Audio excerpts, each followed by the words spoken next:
How does it work on the vessel with accommodation?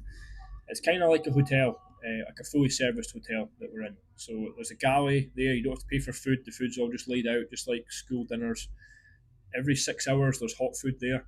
So your breakfast, your lunch, your dinner has always got hot food going. Generally, you can get access to the galley at all times. So if you wake up at 3 in the morning and you're starving, you can go make yourself a cheese toastie. There's basic stuff there for you to make. You're not allowed to actually cook in the kitchen. That is for the stewards to do that. But there's usually just a dry kind of area. There's biscuits and toast, etc., sitting there. And there's a cheese fridge, and there's cans of juice in the fridge and that, and chocolate. The accommodation side of it, so there'll be bunk beds in the room.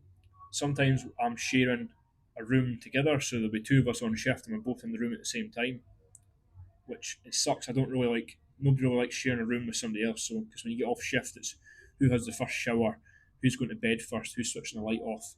You're in each other's space. It's quite nice when you're not sharing a room like that. If there's two of you to a room, the ideal setup is one of you does the night shift 12 hour, and the next guy does the day shift 12 hours. So you share the room, but you never see each other in the room at the same time, which is ideal. That's the kind of way I like it. And usually, if you're in with somebody tidy and neat, so don't leave stuff everywhere in the bathroom, it's ideal. But it's not always the case. There's a gym on board. Depends on the size of the vessel, how good the gym is. I'll do videos in the gym once I get on board, but for now I'm in the hotel room talking about it. The gym should be a decent size on this one I'm going into, so it'll be a fair few square meters in that vessel of gym. There'll probably be a couple of running machines, rowing machines. There'll be some free weights, not too many of them. There'll be soft mats. There'll be a punch bag. There'll be a massive loudspeaker in the corner. Generally, the gyms are near the engine room. It's because it's pretty noisy, but so it means you can have the music on, you can drop weights, and nobody shouts at you. There's usually a TV room as well, and sometimes there'll be a smoking room and a relaxing room as well, like just for sitting down quiet. The TV rooms are pretty good. They've usually got like a 50-inch TV in there with an Xbox, PlayStation, etc.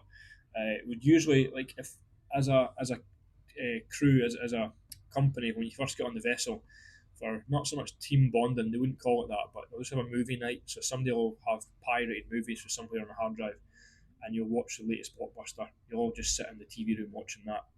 Just a 12-hour shift on, it's tiring if you're actually grafting for 12 hours, but if you're not and the job's going well, 12 hours on shift is a long 12 hours. You get off shift, you're not going to be able to sleep for 12 hours, you're not that tired. You go to the gym for maybe half an hour, 40 minutes, you'll go to the galley, have some food, and then you've still got 10 hours to sleep. So it doesn't take, you're not moving about the place, so you're from the moment you finish your shift to having dinner to being back in your room, that might be the space of 25 minutes, half an hour. So you don't lose much time on the vessel. So and you're constantly counting down the time. That's what I find. I'm always looking at the watch when I'm counting down the time from a 12-hour shift down to I'm finished my shift, have my dinner, and then I'm counting down the time sleeping till I'm back on shift. So I try and keep myself busy rather than just sitting there in the room procrastinating. I'll try and get myself at the gym, then have a shower. I'll maybe have some more food after the gym. Usually I'll watch like a TV series. So I've got a few hard drives on me, so I'll watch a couple hours of TV, and I'll try and get a good 6 hours sleep. That's if I can get an 8 hour sleep, ideal. But usually it's a 6 hour sleep. Wake up with 40 minutes to spare to start my shift. Go and eat some food, have a couple of cups of coffee, get changed, start shift. But that's generally the setup on a vessel.